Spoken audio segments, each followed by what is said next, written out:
I am Lisa Singer. I am the event editorial manager at Media Post, and this is Insider Summit BTS, where I get to pull back the curtain on some of the most influential women marketers today. And with me is Kimberly Gardiner, and she is the Senior Vice President of Volkswagen Marketing. Hey, Kimberly, or KG. I just found out I can call you that, so. You can. It's Good. great to be with you, Lisa. Thank you for having me. No, I appreciate you doing this. So, again, I mean, watching you at the automotive conference, I just was so impressed with you, the way you just controlled the stage. I mean, you really do. And then just the way you want to inspire people, that just really made me, I'm so happy that you were able to do this. I really, I definitely, like, I got to get her.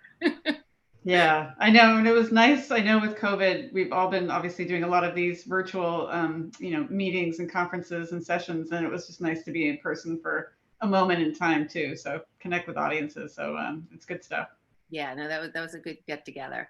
Well, I have to give you a shout out in terms of you were named Brand Innovators as one of this year's top 100 women, and you're described as someone who's willing to push the boundaries. What does that mean to you? Talk about that a little bit, and not just in work, but just in general. Yeah. I think I've always been somebody who is never quite satisfied with status quo. I look at a situation, I think this is even starting from when I was very young, and I think, yeah, how can I make it better? How can I leave something better than I found it? And that curiosity, and I think that interest in making change for good is something that's stuck with me for the last 20 plus years of being in automotive and well before that. And I think we can honestly say that a lot of change is needed. I think that automotive is an industry that had been and has been somewhat the same for a while. The way we talk about cars, the way we market our vehicles, the way we go to market, the dealership and the whole experience there, I think has started to change in the last few years. And I think that's great. But I think we need to do more. I think we've learned that with COVID that now's a real great time for us to really reevaluate everything. And that's music to my ears as somebody who I think I wouldn't say pushing the boundaries. I would say understanding why they're there and figuring out which ones can be moved. And yes, I've been called a change agent. Yes, I've been called somebody who likes to approach things in a very different way. But I think if you're constantly curious and you pretend that you're a consumer every day, which I think is our job, that means too that you're living the life of people who want to know about who you are, what your brand's about, what your product is about, and how to make it easy for them. And I think that's meant that I'm the one in the room saying, well, what about a different way to do it? What about making it faster? What about breaking down a silo and just not doing it that way anymore? And why does it have to come from one part of the company when maybe another part of the company could solve the problem for us? And if somebody says, well, we've done it for a long time that way, that's my trigger for, seems like it's time to reevaluate that. And so I think, skill set over the years has really developed into how do I make people feel comfortable with change? Yeah. It's easy to push back. It's harder to say, like, okay, how do you actually make that happen? Well, and even just, you mentioned it, you've been in the automotive industry for more than 20 years, and there's a lot of changes as you're talking about needing to be done. But one in particular, it's been predominantly a male dominated industry. And obviously, we're seeing that change just in terms of seeing people like yourself in the position you're in. But talk about that from when you first began. What obstacles maybe did you sort of face? How did you deal with them? And how has that evolved to today?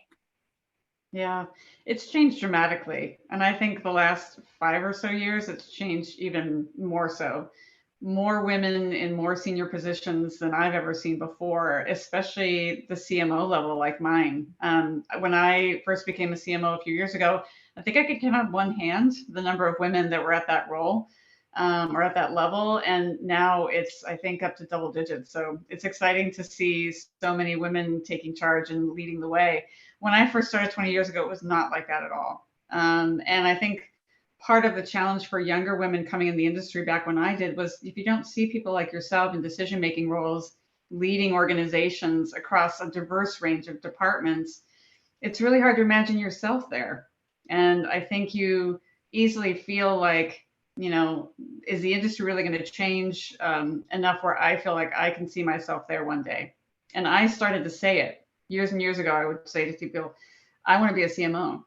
I want to help lead the organization. And I could always tell if I was at a company where maybe that was something that they weren't quite ready yet for or comfortable with. Oh, well, maybe someday you'll get there, KG. It's like, anyway, Yeah. maybe I should keep moving along. But I would say it's changed dramatically in its not only the makeup of the decision making kind of groups, boardrooms, executive levels, that kind of thing, but I think also we realize that as our customer base has changed, as the market has changed so much, the need to make sure that you have a whole diverse group of people helping make decisions needs to change. We need to better represent the people that we serve.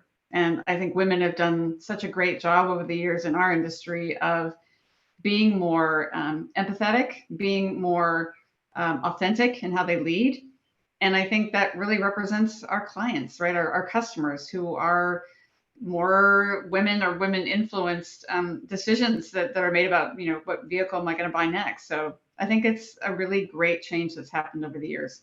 Yeah, and well, as I mentioned, one of the things that really struck me when I was listening to you speak was the fact that you want to inspire you want to inspire the younger generations, both I think men and women, but women also I'm sure play a part of that. How you're saying now you're seeing more women in higher positions. What else are you seeing, or what do you need to do, or to let them know, to feel that passion, to let them know this is where you want to be? There's opportunity here, and why you're going to love it the way you do. I think, first of all, that for women, especially to stand up on a stage like that and say that is going to, I hope, invite more women to do the same. I haven't heard many times in my career in that forum, whether that be at a media post conference, maybe CES, an auto show, et cetera, literally people standing up there and saying, gosh, I love, love, love what I do. I love this industry.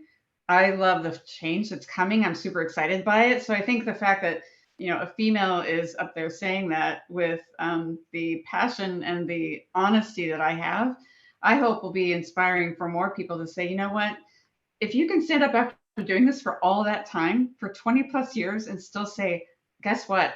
I love it and I want more people to join me, I think is really powerful. I think it's a lot more of people like me saying those kinds of things in front of diverse big audiences and saying, you know what, you may think automotive is one thing, but it might just surprise you. It's changing, it's dynamic, it's hard, it's complicated.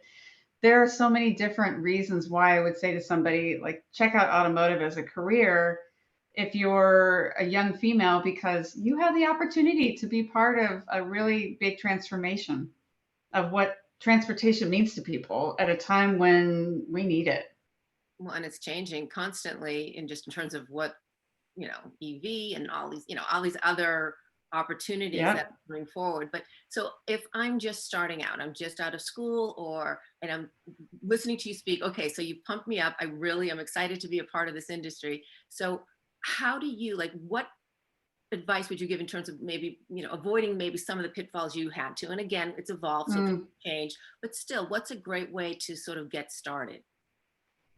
I mean, I say this to women, whether they're starting or they're trying to accelerate their career or, trying to get up to that next level.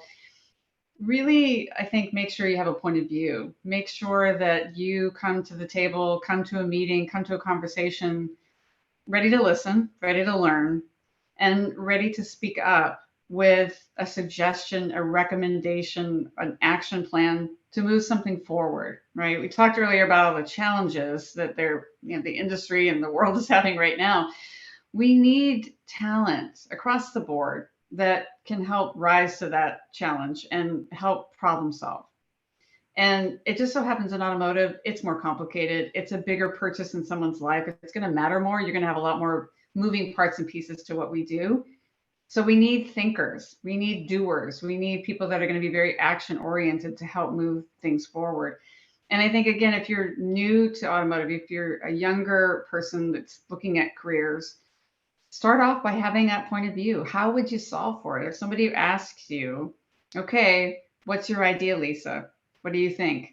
Be ready for it. And if they don't ask you, then figure out a way to say it anyway. Share your thoughts and ideas. I think that's really where the right type of leadership will recognize that very early in you, and they'll value that because you're behaving and acting almost as if you were at that level, right? That next level. And there's no better way to show that you're ready for something than to actually start to live it and act like you're there already. And I think it's really important for young people so they can see themselves making an impact. That's what I hear from my younger folks on my team. It's not so much the title, it's not so much the industry sometimes, it's really more they want to make an impact. Yeah. And well, and it's also, I mean, not only, they always say dress the part, dress the position you want, not the position you're Mm-hmm. in. And as you're saying, speak that as well. And I think finding your voice, especially for women, sometimes that's difficult to, especially if you're sitting in a room full of maybe majority of men, maybe we're not seeing that as much, but I think there's still a lot of that. It's hard to sort of say, okay, this is what I think. And I think Right. that's a difficult, but again, as you say, you just need to be confident and bring that to the table. Yeah, definitely. And, it always helps to do your homework. It helps to know your audience. It helps to know, what are the opportunities and the challenges that team or that group or that department face. But I think, you have a perspective. It doesn't matter what your age is. It doesn't matter what your background is. I mean, that's the beauty of where we are in today's world. I think now is good ideas, great thinking, great solutions should be able to come from anywhere. I value that on my team now with people that have been in the industry for a long time and those that have literally been in the industry for 6 months or less. Tell me what you think. What are your ideas? What would you do? Let me tap into that perspective. So if you have a perspective, I really think that helps accelerate your traction in your team and your value to the team. Well, especially in marketing. I mean, as you said, I mean, well, marketing, you're reaching all kinds of people, all ages, all backgrounds, and you want those people in the room. Those are the people you want to hear from all those different. And I guess talk a little bit about that, because we've seen obviously this past year and a half, consumers are definitely expecting more from brands, especially in terms of inclusivity and just really speaking for maybe the underserved and Yeah. just taking not even just taking everyone's voice into account. How much is that how much important is that for any brand to sort of take on that responsibility? Gosh, I think that as much as brands have evolved in the last 5 to 10 years, it's been accelerated by 100-fold in the last 2 years. So the expectation, the impact. I've heard so many, especially younger consumers, say it's not so much about what you sell, the services, the products that you make. It's about who you are as a company. It's about how you behave. It's about how you show up. It's your actions as much as your advertising, for example. So given that, we need to we need to lead in a new way, I think, and marketing in particular as the stewards of the customer, and the message and the brand, and getting people to fall in love with what we do and influence their thinking. That now is a good time for us to really reflect on 2022 and beyond. We have a chance to really impact, I think, uh, how people think about brands and how they see us as problem solvers, like we were just talking about, how they see us as not just showing up with a message, but showing up with how are we going to solve a pain point for you? How are we going to make your life a little bit easier? How are we going to make it easier to do business with us? I think those are all really super important things that go back to the talent pool that we're trying to, tap into and leverage in new ways. Because we're talking about hard stuff. It's not just who to talk to, what message to give them, what product I need to sell, and then away we go. It's a lot more intricate, and I think it's a lot more personal. Individuals want to be treated as individuals, and you need individual solutions, which means I've now got to understand the mindsets of potentially hundreds of thousands of people, not just a few. Yeah.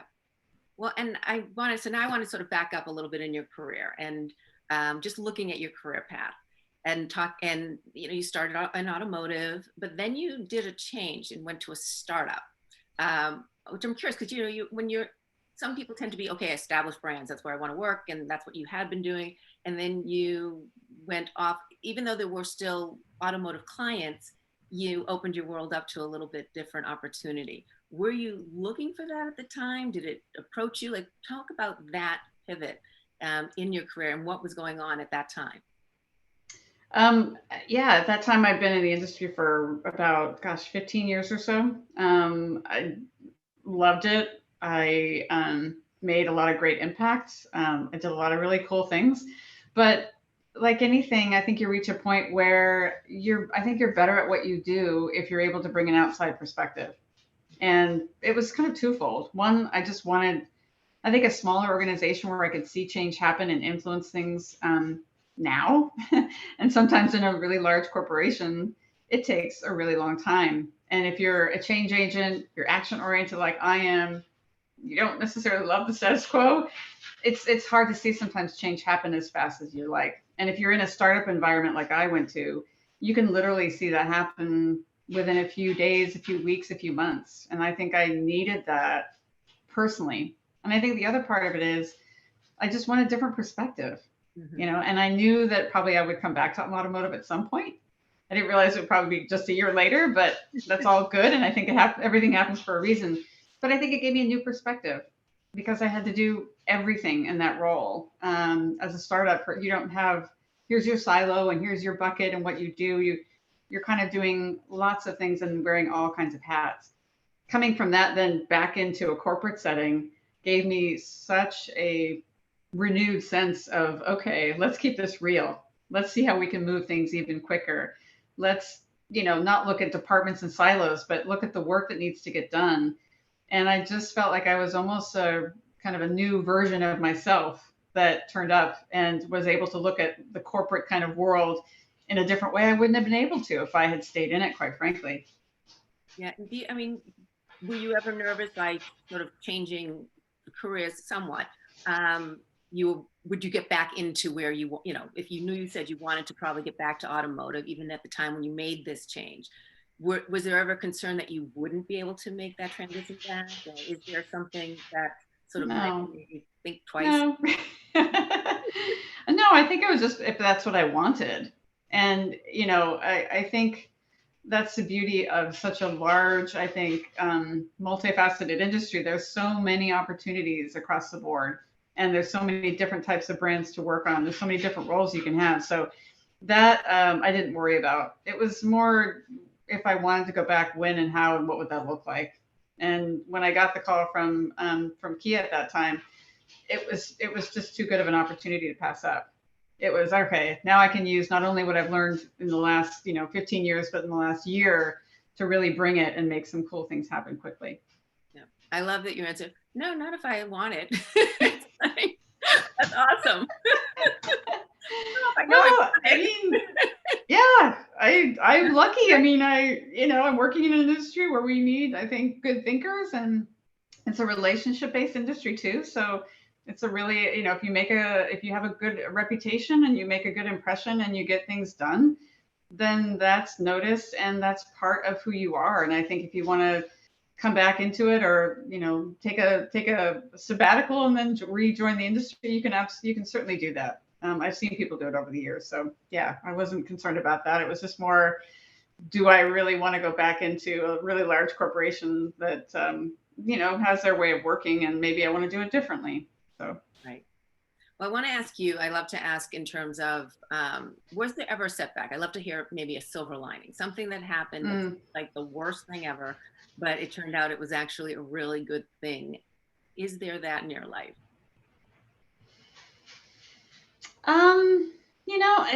it's funny. I've been asked this question before, and I don't look at setbacks as setbacks. I usually just look at it as, well, here's a different path that I should be taking. I think that when I decided to leave the industry, all those years ago, I didn't want to make a corporate move at the time. I wasn't looking to change locations. I couldn't. So you could look at that as that's a bit of a setback in terms of I was on a path forward and I had, a plan in place.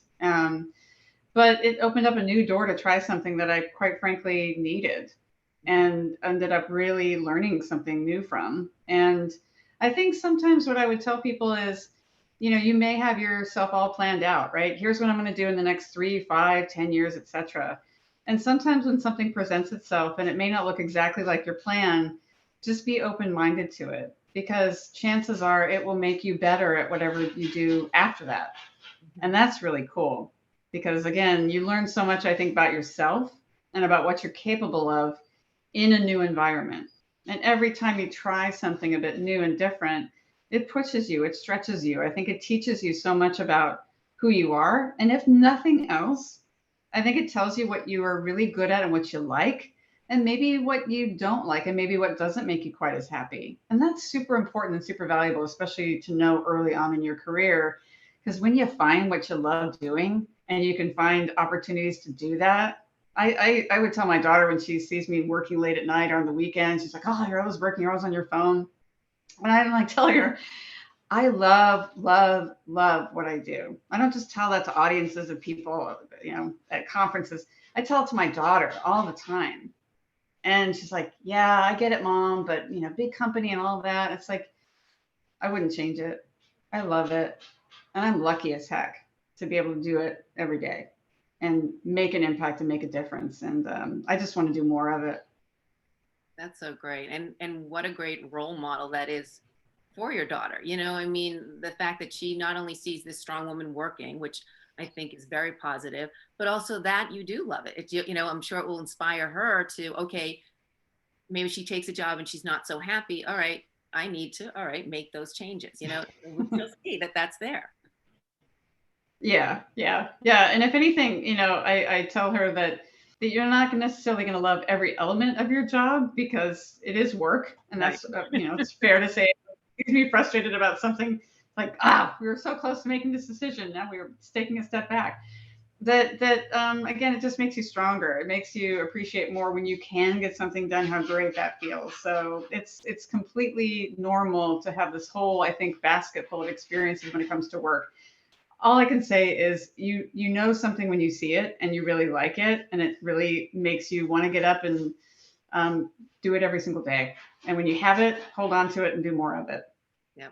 No, I always say it's when I do something and all of a sudden I have an extra step, whatever, you know what I mean? Like maybe I hadn't had, like maybe changed careers or whatever. I knew that this job wasn't right when I did the right job. You know what I'm saying? Like in terms of, Yeah. and Oh you see yeah. how happy you are. You didn't necessarily realize how you weren't happy, but once you see, like, it's like I Yeah. have, It's so true.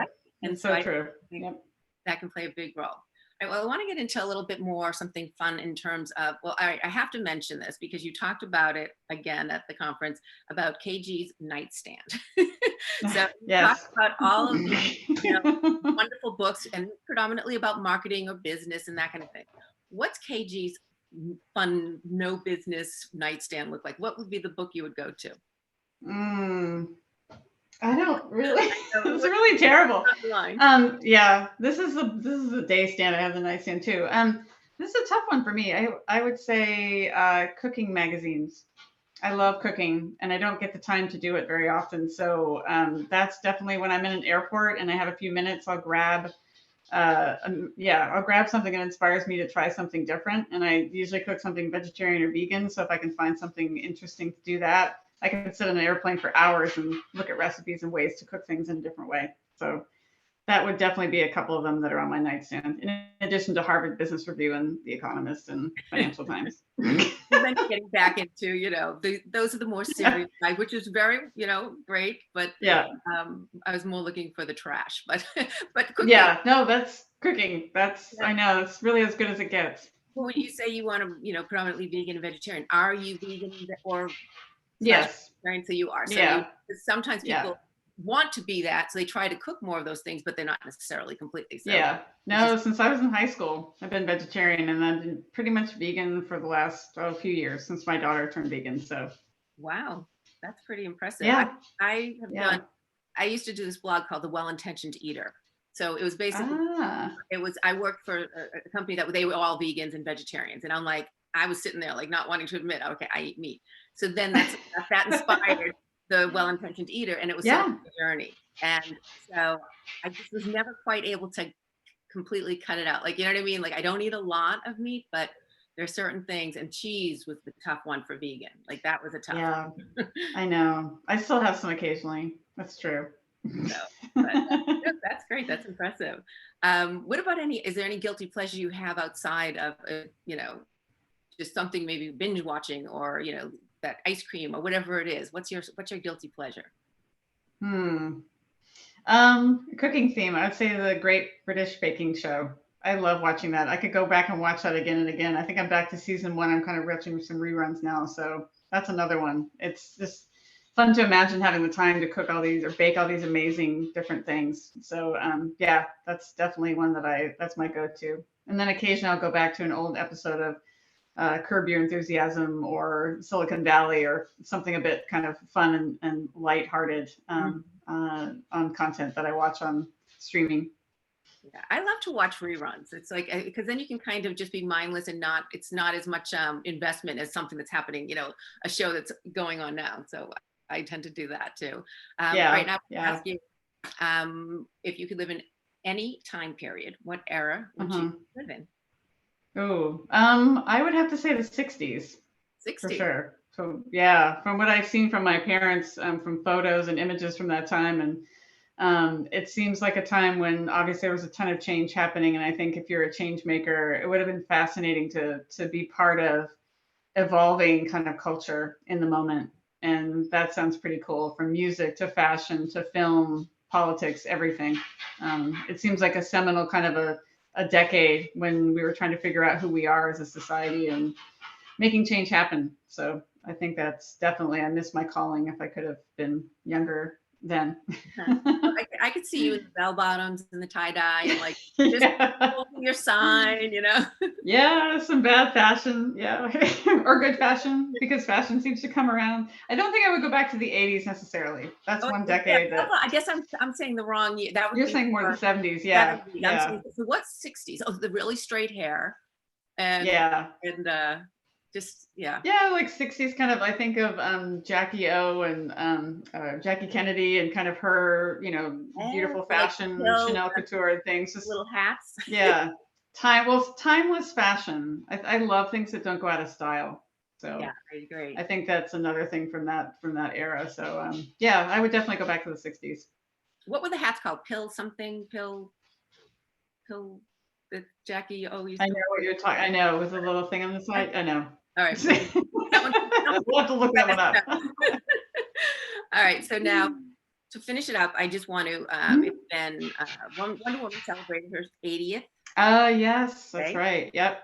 So, of course, all women have a superpower. So what is your superpower? Ooh. I know which one I would want, and that's to clone myself if I could, so I could have like a KG 2.0. Yeah. I think that would be super effective for a lot of reasons. But I mean, I think I have the ability to be very detail oriented and at the same time really think bigger picture. So ideas I'm working on right now are 5 to 10 plus years out in my head, but at the same time I can have a conversation about balancing a bottom line in the budget and launching a media plan like today and what that's going to look like in terms of KPIs for the next month. So I like playing in the big picture what if world. So much of what I do, I get to do a little bit of that, but I also like the let's get something done right now. So I think it's that balancing of both, action oriented dreamer, future thinker, but very grounded at the same time. Yeah. Well, I have to ask this then, since you kind of brought it up. What if you couldn't be a marketer, you couldn't work automotive, and I think I know the answer. What would you be doing? I something around sustainability and the environment for sure, making positive impact. So cooking. I was had in my head. Oh, but you know what? That's the vegan thing. That's the vegetarian thing. I would weave that into it in some way, shape, or form for sure. But I'm somebody I think who is very much about how do you make the world a little bit better. And I think that I can do that through the work I do now. And I think being able to do that in an environment where that's all they do would be pretty cool too. Very cool. I think that's very cool. Well, KG, thank you so much. You did not disappoint. I knew watching you that I would love to interview you, and it was really wonderful. So I appreciate that. Thanks, Lisa. This has been a lot of fun. I really appreciate it. Good. I'm glad. And of course, we're here each week with a new female marketer who is impressive. And if you have anyone you want to suggest, please let me know and I will do my best. And again, thanks for watching. And thanks again, KG. Bye.